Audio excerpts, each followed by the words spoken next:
HPV, or human papillomavirus, is the most common sexually transmitted infection, or STI, in the United States. In fact, the CDC has estimated that about 85% of people will get an HPV infection in their lifetime, which means Americans are more likely to have HPV infection at some point in their life than a Netflix subscription.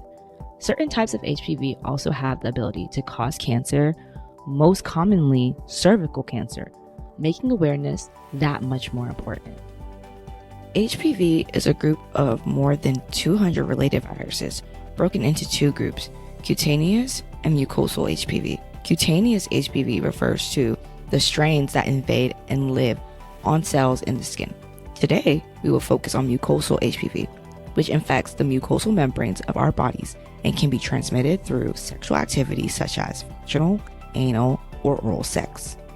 The sexually transmitted mucosal types are further categorized into two groups, low risk and high risk.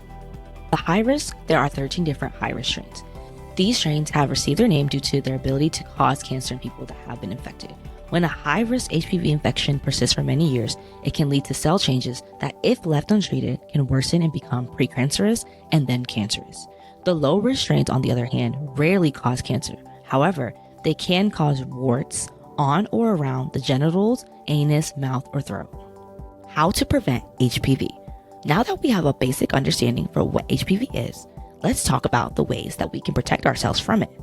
The good news is that your immune system is usually able to fight off HPV infections. In most cases, HPV is cleared by your body within a year or two. While our immune system is constantly working to protect us, there are 3 steps we can take to protect both ourselves and the people around us from HPV. These are the 3 steps. Number 1, get an HPV vaccination. Number 2, routinely get screened for HPV. Number 3, use contraception.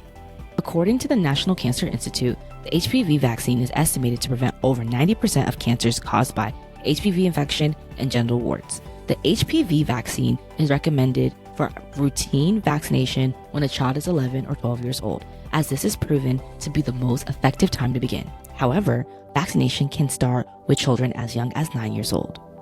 But what if you're older? Can you still get vaccinated? That depends on your circumstances. It is recommended that everyone through the age of 26 get vaccinated if they were inadequately vaccinated when they were younger.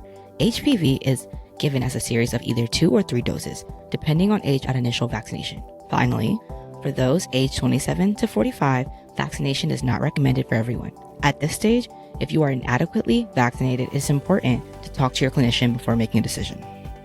Getting routine screening is essential for identification of early infection. In fact, the majority of HPV infections are asymptomatic, making consistent screening crucial for preventing later complications. It is important to note that people with the cervix are the main population recommended to get screened. But for those of you without one, it is still important to speak with your doctor on the risk of HPV and partake in any necessary exams if you are at higher risk of contracting the virus. The 2 widely used screening tests are HPV test and cytology test, also known as Pap tests or Pap smears. These tests can find high-risk HPV infections, abnormal cell changes, and precancers that can be treated before they turn into cancer. So it is important for people with the cervix to have regular screening tests starting in their 20s. Contraception is your next line of defense against the spread of HPV. With the appropriate and consistent use of condoms and oral dams during vaginal, anal, or oral sex, you can significantly decrease the risk of spreading HPV. Both female and male condoms will be your most effective form of contraception against the spread of all STIs, so make sure you are staying safe and having the necessary conversations with your partner beforehand. You know, HPV might be everywhere, but so are the resources to prevent it. Get vaccinated, use protection, and stay on top of screenings. Your future self will thank you. For more information, check out the links in the description. Thank you for watching. Remember to subscribe, comment, like, and share, and turn on post notifications for our future videos.